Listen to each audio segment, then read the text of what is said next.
Hello students, hope you all are doing well. C, previously આપણે chapter 2 એટલે કે theories of value of money જે છે એ discuss કરતા હતા, જેમાં આપણે ક્વોન્ટિટી થિયરી ઓફ મની એનો ઇન્ટ્રોડક્ટરી પાર્ટ એના 2 પોઈન્ટ્સ જે છે એ આપણે ડિસ્કસ કરેલા છે. સો let us discuss it further. C, એમાં ફર્સ્ટ 2 પોઈન્ટની અંદર મેં તમને સમજાવી દીધું કે શું રોલ હોય છે અલ્ટિમેટલી પ્રાઇસ લેવલનું અને ક્વોન્ટિટી ઓફ મનીનું. બરાબર, ક્વોન્ટિટી ઓફ મની એટલે simply the supply of money. બરાબર, સપ્લાય ઓફ મનીને તમે કન્સિડર કરો છો. સી, નેક્સ્ટ તમને કીધેલું છે કે in simple words the quantity of money, બરાબર, quantity theory of money brings about the directly proportionate change in the price level and inversely proportion change in the value of money. બહુ સીધું સાધું મેં તમને આગળ પણ સમજાવી દીધું અને અત્યારે પણ સમજાવું છું કે પ્રાઇસ લેવલ જે છે એ શું છે, તો કે સિમ્પલી તમે જે છે એ માર્કેટની અંદર પૈસા સ્પેન્ડ કરશો એમ, અને માર્કેટની અંદર જે સપ્લાય આવે છે પૈસાનું એ. તો જેવી રીતે કોઈ પણ નોર્મલ ગુડ્સની સપ્લાય વર્ક કરે છે ને કે ભાઈ પ્રાઇસ વધે તો સપ્લાય વધે, બરાબર, સેમ એ જ વેથી મનીનો સપ્લાય પણ જે છે એ હેન્ડલિંગ થશે. કેવી રીતે? તો કે પ્રાઇસ લેવલ જે છે એ વધે છે તો એના લીધે સપ્લાય લેવલ પણ વધશે, બરાબર, અથવા તો સપ્લાય લેવલ માર્કેટની અંદર છે તો એના લીધે લોકોની સ્પેન્ડિંગ કેપેસિટી વધશે તો પ્રાઇસ લેવલ પણ વધશે. ફાઇન. હવે સી, નેક્સ્ટ તમને કીધું છે કે inversely proportionate change in the value of money. Value of money આખો અલગ કન્સેપ્ટ છે. વેલ્યુ ઓફ મની એટલે શું? તો કે simply demand of the money. તમને સાદા ઓલામાં કહું તો ડિમાન્ડ ઓફ ધી મની, બરાબર. હવે આ demand of the money price level જે છે એ પાછી બે અલગ વસ્તુ છે. કેવી રીતે? પ્રાઇસ લેવલ તો તમે જ્યારે સ્પેન્ડ કરશો ને ત્યારે માર્કેટની અંદર એક કિંમતનું લેવલ બને, બરાબર. પ્રાઇસ લેવલ એટલે શું? તો કે સિમ્પલ મારા હાથમાં અત્યારે ભલે 50,000 રૂપિયા રહ્યા પણ હું સ્પેન્ડ તો 10,000 જ કરું છું, તો પ્રાઇસ લેવલની અંદર કઈ વસ્તુ લખાઈને આવે? 10,000 રૂપિયા, બરાબર. જ્યારે વેલ્યુ ઓફ મની અલ્ટિમેટલી છે શું? Proportionate change in inversely proportionate change in the value of money. તો વેલ્યુ ઓફ મની છે શું? તો કે મારી માર્કેટ સાઇડથી ડિમાન્ડ, એટલે કે હું જે 50,000ની લોન માટે અપ્લાય કરું છું ને that will be the my value of money. એટલે કે મારા માટે યુટિલાઇઝેશન અત્યારે કઈ વસ્તુનું છે? તો કે આખા 50,000 રૂપિયાનું. ભલે પછી પ્રાઇસ લેવલમાં મારો રોલ ખાલી 10,000નો જ છે, બટ મારા માટે અત્યારે કેટલા પૈસાની કિંમત છે, કેટલા પૈસાની વેલ્યુ છે? તો કે 50,000 રૂપિયાની. તો વેલ્યુ ઓફ મની જે છે ને એ 50,000 રૂપિયા જે છે એનું અને ક્વોન્ટિટી ઓફ મનીનું, બરાબર, એટલે શું? તો કે જે કાંઈ પણ મની જે છે એનું શું? તો કે ઇન્વર્સ રિલેશન છે. સપ્લાયનું ને પ્રાઇસનું જેમ ડિરેક્ટ રિલેશન હતું ને એમ મની અને વેલ્યુ ઓફ મનીનું ઇન્વર્સ રિલેશન છે. શું કામ ઇન્વર્સ રિલેશન છે એ હું તમને કહી દઉં કે નાણાં માર્કેટની અંદર પૈસા જે છે એ જે કાંઈ પણ કિંમતે તમને અવેલેબલ છે, બરાબર, પૈસાની એક કિંમત હોય. ફાઇન. શું સમજાવું છું તમને? જેમ વેલ્યુ ઓફ મની તમારી ડિમાન્ડ છે ને એ ડિમાન્ડ માટે તમારે પણ અમુક વસ્તુ આપવાની હોય. જેવી રીતે તમે માર્કેટની અંદર જાઓ છો એક મેગીનું પેકેટ લેવા, તે મેગીનું પેકેટ લેવા તમે 10 રૂપિયા આપવા પડે, બરાબર. તો માર્કેટની અંદર 50,000 લેવા જવા માટે તમારે ઇન્ટરેસ્ટ પે કરવું પડે, લોન ઉપરનું ઇન્ટરેસ્ટ પે કરવું પડે. તો એ ઇન્ટરેસ્ટ જે છે એ શું છે? તો કે મનીની ડિમાન્ડ કરવા માટેની કિંમત. જેમ વસ્તુની ડિમાન્ડ કરવા માટેની કિંમત જે છે એ શું? તો કે 10 રૂપિયા. મેગીનું પેકેટ લેવા માટેની કિંમત 10 રૂપિયા. 50,000ની લોન લેવા માટેની કિંમત હશે 6% વ્યાજ કે 5% વ્યાજ, બરાબર. તો થયું શું? હવે શું કામ આ ઇન્વર્સ રિલેશન છે કે શું કામ પ્રપોર્શનેટલી ઇન્વર્સ ચેન્જ આવે છે? તો કે જ્યારે પણ તમારી એક વખત ડિમાન્ડ ફૂલફિલ થઈ ગઈ ને ઓટોમેટિકલી તમારો પ્રાઇસ લેવલની અંદર તમારું કન્ટ્રીબ્યુશન જે છે ને ધીમે ધીમે ઓછું થવા માંડે. 10,000, કેમ કે સીધી વસ્તુ છે ને, પ્રાઇસ લેવલ આપણે આને કન્સિડર કરીએ અને આને વેલ્યુ ઓફ મની કન્સિડર કરીએ. એક વખત 10,000 રૂપિયા સ્પેન્ડ થઈ ગયા, હવે મારી આગળ 40,000 રૂપિયા, 40,000માંથી 20,000 સ્પેન્ડ કરી નાખ્યા, તો હવે મારી આગળ વેલ્યુ ઓફ મની કેટલી રહે? તો કે 20,000ની જ. અને એક વખતથી 20,000 હું સ્પેન્ડ કરી નાખીશ ને અને વેલ્યુ ઓફ મની થઈ જાય 0 અને પ્રાઇસ લેવલ થઈ જાય 50,000 રૂપિયાનું માર્કેટની અંદર. ફાઇન. હવે કનેક્ટ થાય છે કે શું કામ મની અને વેલ્યુ ઓફ મનીનું ઇન્વર્સ રિલેશન છે? તો કે જેવી રીતે મેં તમને એક બહુ સીધું સાદું એક્ઝામ્પલ આપું, આપણું માર્જિનલ યુટિલિટી વાળું, કે માર્કેટની અંદર તમે ગયા, તમારી ડિમાન્ડ કરવા માટેની વસ્તુ અક્વાયર કરવાની કિંમત 10 રૂપિયા, એટલે મેગીનું પેકેટ લેવાની કિંમત 10 રૂપિયા હતી. એક વખત ઘરે લઈ આવ્યા, મેગી બનાવી લીધી, ખાઈ લીધી, એટલે વેલ્યુ ઓફ મેગી 0 થઈ ગઈ. માર્જિનલ યુટિલિટી થઈ ગઈ ક્રિએટ, એટલે વેલ્યુ થઈ ગઈ 0. Same thing apply to the value of money. કેવી રીતે? તો કે માર્કેટની અંદર પહેલાં તમે 50,000 રૂપિયા લેવા ગયા હતા, એટલે કે સિમ્પલી 50,000ની તમે ડિમાન્ડ કરી હતી as a part of the loan. એક વખત તમને 6% વ્યાજે લોન મળી ગઈ કે 4%, 5% વ્યાજે લોન મળી ગઈ. આ લોનના પૈસા એક વખત તમે સ્પેન્ડ કરી નાખ્યા માર્કેટની અંદર, એટલે વેલ્યુ ઓફ મની થઈ ગઈ 0. એક વખતે જ્યારે એ 50,000 રૂપિયા કે જેની તમારા માટે 50,000ની કિંમત હતી, એની વેલ્યુ અત્યારે માર્જિનલ યુટિલિટીએ પહોંચતા જ એની વેલ્યુ થઈ ગઈ 0. અને માર્કેટની અંદર એ જ વસ્તુ શું કરે? તો કે પ્રાઇસ લેવલ ક્રિએટ કરે છે. બરાબર. હવે બધાય કન્સેપ્ટ 4 વસ્તુ થઈ ગઈ તમને ક્લિયર. કેવી રીતે? તો કે સપ્લાય અને પ્રાઇસ લેવલ બે પેરેલલ ચાલે છે, જ્યારે વેલ્યુ ઓફ મની અને મની એટલે કે ક્વોન્ટિટી ઓફ મની કેવી રીતે? તો કે ઇન્વર્સ વેની અંદર ચાલે છે. ફાઇન. સી નીચે તમને આપેલું છે કે there are 2 approaches of traditional quantity theory of money. 2 approaches તમને આપેલા છે, જે તમે સેપરેટલી બંને ડિસ્કસ કરશો. પહેલો કે જે કેશ ટ્રાન્ઝેક્શન અપ્રોચ કે જે ફિશરે આપેલો છે, અને સેકન્ડ કે જે કેમ્બ્રિજ ઇક્વેશનના 5 ઇકોનોમિસ્ટે ભેગા થઈને એક ઇક્વેશન આપેલું છે, cash balance approach. Fine. So let us discuss cash transaction approach. See cash transaction અપ્રોચની અંદર તમને ફિશરે આપેલી અમુક વસ્તુ જે છે એનું ઇન્ટ્રોડક્શન આપેલું છે. કોઈ પણ વ્યક્તિ એવા વસ્તુની અંદર આગળ જતાં તમને એવું આવશે કે ફિશરે ઇક્વેશન એક્સટેન્ડ કર્યું, તો કોઈ વ્યક્તિ એવા વસ્તુમાં કન્ફ્યુઝ ના થતા કે ભાઈ આ ઇક્વેશન ઓફ એક્સટેન્ડ બીજા કોઈ આપ્યું છે અને ફિશરે એક્સટેન્ડ કર્યું. ના, આ વસ્તુ એણે જ આપેલી હતી. ધેન આફ્ટર હી રિયલાઇઝડ કે મની ખાલી જે છે એ કેશ ઓન હેન્ડ નથી, પણ ક્રેડિટ મનીને પણ આપણે પૈસા તરીકે ઇન્વોલ્વ કરવી જોઈએ, કેમ કે એનો પણ ટ્રાન્ઝેક્શનની અંદર એક ઇમ્પોર્ટન્ટ રોલ છે. તો આગળ જઈને એ ઇક્વેશન જે છે એને એક્સટેન્ડ કરે છે. Fine. So let us understand the equation of exchange or cash transaction approach. બરાબર. આ કેશ ટ્રાન્ઝેક્શન અપ્રોચની અંદર તમે જેટલી બી વસ્તુ લ્યો છો, બરાબર, એમાં તમારે એક ટી એલિમેન્ટ આવશે. એ ટી એલિમેન્ટ ટ્રેડ એલિમેન્ટ કે જેની અંદર તમે જેટલા પણ ગુડ્સ અને સર્વિસીસના જેટલી બી ટ્રાન્ઝેક્શન્સ જે છે એને તમે ઇન્વોલ્વ કરશો. બરાબર. પહેલાં આપણે કેશવાળાને ઇન્વોલ્વ કરશું અને ધેન કેશ પ્લસ ક્રેડિટવાળા બધાને. Fine. Let us discuss it. See તમને ફર્સ્ટ આપેલું છે professor Irving Fisher in his book the purchasing power of money 1911 provided the formalistic expression to the direct relationship between quantity theory of money supply and the general price level of economy. બરાબર. General price level અને quantity of money supply. બરાબર. Money supply માર્કેટની અંદર કેવો છે અને એના reciprocation તરીકે માર્કેટની અંદર પ્રાઇસ લેવલ કેવા છે, એ બંને વસ્તુ જે છે એ આ ભાઈએ સાબિત કરીને આપી. બરાબર. એનું એક ફોર્મલ એક્સપ્રેશન એટલે કે ઇક્વેશન આપેલા છે 2 to 3 એક્સટેન્ડ કરેલું બીજું ઇક્વેશન. બરાબર. અને એક્સટેન્ડ કરેલા ઇક્વેશનનું એક ગ્રાફિકલ ફોર્મેશન પણ છે કે જે આપણે સમજશું through the help of graphic. Fine. See equation of એક્સચેન્જની અંદર તમને 4 કમ્પોનન્ટ આપેલા છે, જેમાં ઇઝ ઇક્વલ ટુ સાઇનની લેફ્ટ હેન્ડ સાઈડ અને રાઇટ હેન્ડ સાઈડ. બરાબર. 4 અલગ અલગ કમ્પોનન્ટ આપેલા છે.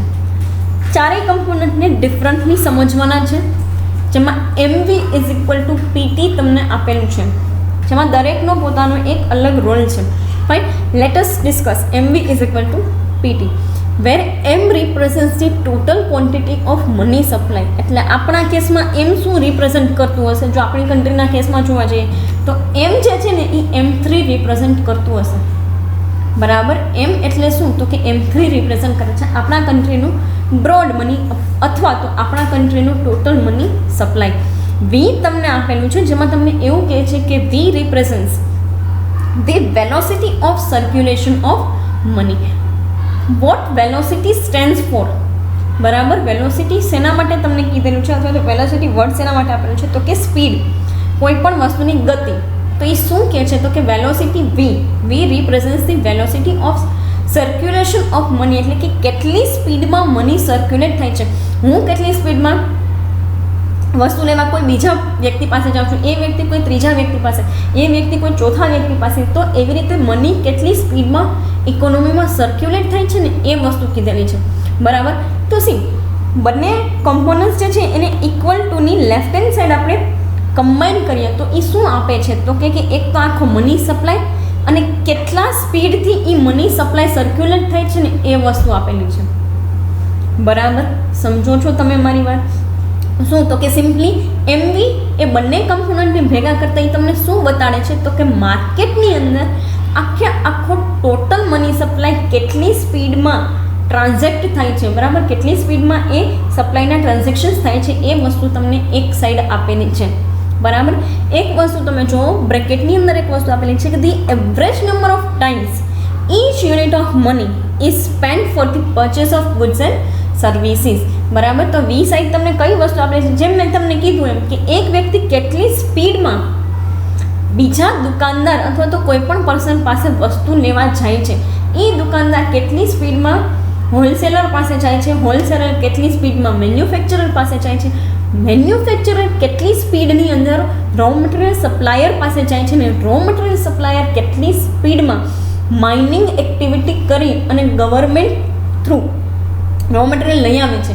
બરાબર, તો આ તમામ એક્ટિવિટીની સ્પીડ કેટલી છે, બરાબર, એ વસ્તુ તમને વેલોસિટીની અંદર આપેલી છે. અને આખું એમવી કમ્પોનન્ટ શું રિપ્રેઝન્ટ કરે છે તો કે માર્કેટનો ટોટલ સપ્લાય અને કેટલી સ્પીડમાં માર્કેટમાં એ સપ્લાય ફરે છે, એટલે કે માર્કેટની અંદર કેટલી સ્પીડમાં ટ્રાન્ઝેક્શન્સ થાય છે. નેક્સ્ટ તમને પી અને ટી આપેલું છે, એટલે કે ઇઝ ઇક્વલ ટુની બીજી સાઈડ તમને પી અને ટી આપેલું છે, જેમાં પી રિપ્રેઝન્ટ કરે છે જનરલ પ્રાઇસ લેવલ, એટલે કે દરેક વસ્તુનું એક government standard according to price level કે જે યુઝ્યુઅલી કોઈ પણ કન્ઝ્યુમર પે કરવા માટે રેડી છે. બરાબર, તો પી શું રિપ્રેઝન્ટ કરે છે તો કે જનરલ પ્રાઇસ લેવલ. ટી આપેલું છે તમને represent the total volume of transactions. બરાબર, હવે એક વસ્તુ તમે જુઓ, પી અને ટીને કમ્બાઈન કરીએ એટલે શું કે જનરલ પ્રાઇસ લેવલ અને ટ્રાન્ઝેક્શન્સ જેટલા પણ થાય છે, તો એ બે વસ્તુ તમને માર્કેટની અંદર અલ્ટિમેટલી બતાડે શું તો કે ઓલી સાઈડ, એટલે માર્કેટમાં કેટલો મની સપ્લાય છે ને એ બતાડે. બરાબર, એની ઇઝ ઇક્વલ ટુ સાઈડ શું કામ બંને વસ્તુને ઇઝ ઇક્વલ ટુથી જોડ્યા છે તો કે સીધી સાદી વસ્તુ કે પ્રાઇસ લેવલ એટલે માર્કેટની અંદર એક વસ્તુ તમને બહુ સીધી સાદી કહી દઉં કે 10 રૂપિયાની કોઈ વસ્તુ આવે છે, બરાબર, 10 રૂપિયાની કોઈ વસ્તુ આવે છે. હવે આ 10 રૂપિયાની વસ્તુ હું 2 વખત લેવા જાઉં છું માર્કેટમાં, એટલે 2 ટ્રાન્ઝેક્શન થયા. બરાબર, 2 વખત લેવા જાઉં છું એટલે 2 ટ્રાન્ઝેક્શન થયા, તો ટોટલ મેં કેટલા રૂપિયાની વસ્તુ લીધી તો કે 20 રૂપીસની. બરાબર, હવે એની આઈધર સાઈડને આપણે જોઈએ એટલે કહ્યું તો કે એમ અને વીને જોઈએ. ફાઇન, સો ટોટલ મની સપ્લાયમાં કેટલા તો કે 20 રૂપિયા હશે, અને કેટલી સ્પીડમાં એટલે કે હું અત્યારે લેવા જાઉં છું પછી 2 કલાક પછી ફરી પાછી 10 રૂપીસની વસ્તુ લેવા જાઉં છું, તો થઈ ગયું શું તો કે 20 is equal two 20. Fine, this is the hall thing. તમને ઇક્વેશન ઓફ એક્સચેન્જ એ મેનરની અંદર આપેલું છે કે 4 વસ્તુ એક સાથે થતી હોય અને સી કોઈ પણ બિઝનેસ એક્ટિવિટીની અંદર પ્રેક્ટિકલી જોવા જાઓ તો તમે 4 વસ્તુ એક સાથે જ થતી હોય, એટલે કે કેવી રીતે તો કે બિઝનેસ જે છે એ શું કરે તો કે માર્કેટની અંદરથી મની જે છે એ લઈ આવે છે as a part of the loan. એટલે આવી ગયો મની સપ્લાય, આ જ મની સપ્લાયને ક્યાં દેશે તો કે રો મટીરિયલ. આવી ગયું રો મટીરિયલ, આ જ રો મટીરિયલ લઈ આવ્યા પછી શું કરે છે તો કે પ્રોડક્શન કરે છે. થઈ ગયું પ્રોડક્શન માર્કેટની અંદર પહોંચી ગયું, હોલસેલરને પહોંચાડી દીધું, હોલસેલર રિટેલરને પહોંચાડે, રિટેલર એન્ડ કન્ઝ્યુમરને પહોંચાડે છે, એન્ડ કન્ઝ્યુમર પૈસા આપે છે. ફરી પછી રિવર્સ પ્રોસેસ જોઈએ તો કન્ઝ્યુમર્સથી રિટેલર, રિટેલરથી હોલસેલર, હોલસેલરથી મેન્યુફેક્ચર અને મેન્યુફેક્ચરથી ફરી પાછું રો મટીરિયલ સપ્લાયર. તો દરેક એક્ટિવિટી આ 4 કમ્પોનન્ટને સાથે લઈને ચાલે છે, જેમાં volume of transaction, price level, velocity એટલે સ્પીડ એની, બરાબર, અને મની સપ્લાય, આ 4 વસ્તુ પેરેલલી વર્કઆઉટ કરતી હોય. બરાબર, જે માર્કેટની અંદર કરે શું તો કે મની સપ્લાયનું ઇક્વિલિબ્રિયમ જનરેટ કરે છે. એટલે કે એવું કે જ્યાં લાખ રૂપિયાની ડિમાન્ડ કોઈ પણ બિઝનેસ ઓનર કરે છે તો સામે લાખ રૂપિયાની વસ્તુ પરચેસ કરવાવાળા લોકો પણ માર્કેટની અંદર છે. બરાબર, એટલે ઓટોમેટિકલી પ્રાઇસ લેવલ બી લાખે આવી જશે, ઓટોમેટિકલી જે કાંઈ બી મની સપ્લાય છે એ લાખ રૂપિયાનો થઈ જશે. તો માર્કેટની અંદર ઇક્વિલિબ્રિયમ આવી ગયું. ક્યાં તો કે સપ્લાય અને ડિમાન્ડ બંને સાઈડ. ડિમાન્ડ કોણ કરતું હોય તો કે જે કોઈ પણ એન્ડ કન્ઝ્યુમર્સ જે છે એ પૈસાની પણ ડિમાન્ડ કરે. સીધી વસ્તુ છે ને, કંઈ વસ્તુ કંઈ મફતમાં તો મને આવશે નહીં, બરાબર. તો કન્ઝ્યુમર જે છે એઝ અ કન્ઝ્યુમર હું બી એ વસ્તુને ડિમાન્ડ કરું છું અને સામેથી મને પૈસા મળે છે, તો સિમ્પલી બંને વસ્તુ એક લેવલ ઉપર આવી ગઈ, જે તમને આમાં એમવી ઇઝ ઇક્વલ ટુ પીટીના ફોર્મેટની અંદર સમજાવેલું છે. સી બ્રેકેટની અંદર એક વસ્તુ લખેલી છે કે transactions of goods and services traded for which the money is made. Money is made એટલે પૈસા બનાવવાની વાત થઈ છે, એટલે કે એકચ્યુઅલમાં એ લેવલનું માર્કેટની અંદર સ્પેન્ડિંગ થવું જોઈએ. બરાબર, જેમ કે કેવું તો કે સિમ્પલી હું જે છે એ મારી પાસે અત્યારે ઓન હેન્ડ 10,000 રૂપીસ છે અને માર્કેટની અંદર જનરલ પ્રાઇસ લેવલની અંદર પણ 5,000 રૂપીસ છે, તો હું મારી સાઈડથી 5,000 રૂપીસ સ્પેન્ડ કરું છું. સામે કેવું હતું તો કે સામે બિઝનેસ ઓનરે પણ 5,000 રૂપિયાનો સપ્લાય લીધો હશે પોતાના હાથમાં, અને સેમ વે એ સ્પીડથી એટલે કેવું હતું કે પોતે જે છે એ સપ્લાયરને પૈસા દીધા, એસેન્ટ સપ્લાયરને એને માલ લીધો, ફરી પાછું પ્રોડક્શન હોલસેલર રિટેલરને એન્ડ કન્ઝ્યુમર, અને આની જ રિવર્સ પ્રોસેસ આવતી થાય તો ઓટોમેટિકલી માર્કેટમાં ઇક્વિલિબ્રિયમ આવી ગયું. ક્યાં તો કે પૈસાની ડિમાન્ડ કરવાવાળા અને પૈસાની સપ્લાય કરવાવાળા બે એક જ જગ્યાએ આવીને ઊભા છે. બરાબર, એટલે કે લોન આપવાવાળા બેંક 50,000 રૂપિયાએ અને સ્પેન્ડ કરવાવાળા એટલે કે માર્કેટની અંદરથી વસ્તુ લેવાવાળા લોકો કન્ઝ્યુમર્સ જે છે એ 50,000નો ઓટોમેટિકલી ડિમાન્ડ ક્રિએટ કરી નાખી છે. ફાઇન. સો બંને વસ્તુ એક ઇક્વલ પેરામીટર ઉપર આવી ગઈ. સી નેક્સ્ટ તમને શું કહે છે કે here the product MV gives the effective supply of money. જેમ મેં તમને કીધું એમ પ્રોડક્ટ એમવી એટલે કે જે કાંઈ પણ મનીનો સપ્લાય અને એની સ્પીડ એ શું ક્રિએટ કરે માર્કેટમાં તો કે મની સપ્લાયની સાઈડ. બરાબર, એટલે કે for the total money expenditure for given the during period, એટલે કે એક પીરિયડની અંદર માની લો કે એક દિવસની અંદર જેટલા પૈસાની જરૂરિયાત હતી એ પૈસા ક્યાંથી આવ્યા તો કે એમવી સાઈડથી. બરાબર, અને પીટી સાઈડ તમને શું બતાડે છે તો કે and PT is the money value of all the things that are bought as a part of the goods or services during a period which gives the demand side of money. બરાબર, આ વસ્તુ મેં તમને ક્વોન્ટિટીના કન્સેપ્ટમાં બી સમજાવી દીધી, quantity of મનીમાં, અને અત્યારે આપણે પ્રેક્ટિકલી અત્યારે આપણે ઇન થિયોરેટિકલ ફોર્મેટ બરાબર થિયરીમાં જોઈ પણ શકીએ છીએ કે ભાઈ ફિશરે એ વસ્તુ સાબિત પણ કરી દીધી કે માર્કેટની અંદર એક સાઈડ જે છે એ શું છે તો કે સપ્લાય અને બીજી સાઈડ શું તો કે ડિમાન્ડ સાઈડ. હવે ડિમાન્ડ સાઈડ જે છે એ શું છે તો કે સિમ્પલી લોકોએ ક્રિએટ કરેલી પૈસાની ડિમાન્ડ. સપ્લાય સાઈડ શું છે તો કે ઇન્સ્ટિટ્યુશન્સે આપેલા પૈસા. બરાબર, અને બંને ઇક્વલ પેરામીટર ઉપર આવીને ઊભા રહે છે. સી નેક્સ્ટ તમને કહે છે કે hence MV is equal to PT shows that under monetary equilibrium. આ મોનિટરી ઇક્વિલિબ્રિયમ જે છે એ એસ્ટાબ્લિશ થઈ ગયું. શું તો કે સપ્લાય સાઈડ અને ડિમાન્ડ સાઈડ ઇક્વલ થઈ ગઈ. The supply of money equals to the demand of money. It also referred to cash transaction equation. શું કામ અને કેશ ટ્રાન્ઝેક્શન ઇક્વેશન કહેવામાં આવ્યું છે તો કે સિમ્પલી ટી અને વી બંનેનો રોલ જે છે એ પૈસાના કન્ટેક્સમાં આપેલો છે. બરાબર, વેલોસિટી એટલે કેટલી સ્પીડમાં હું ટ્રાન્ઝેક્શન કરું છું, અને ટી એટલે કે એનું વોલ્યુમ કે કેટલા ટ્રાન્ઝેક્શન કરું છું. એક વસ્તુ સમજો, વી શું બતાવે છે તો કે કેટલી સ્પીડમાં ટ્રાન્ઝેક્શન કરું છું, ટી શું બતાવે છે તો કે કેટલા ટ્રાન્ઝેક્શન કરું છું.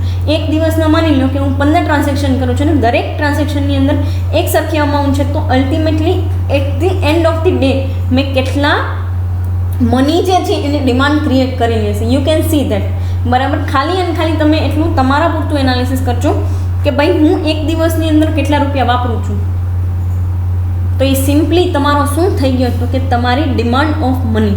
અને પછી જોજો કે એ જે છે એ તમે ડિમાન્ડ કરી હતી એમાંથી તમે ફૂલફિલ જે છે એ કેવી રીતે કરેલી છે, ક્યાંથી પૈસા લાવીને કરેલી છે, તો ઓટોમેટિકલી તમને સપ્લાયનો પણ આઈડિયા આવી જશે. ફાઇન. સો અહીંયા સુધી રાખીએ. નેક્સ્ટ પાર્ટ એટલે કે extension of the equation we will discuss in to the next lecture. Thank you so much.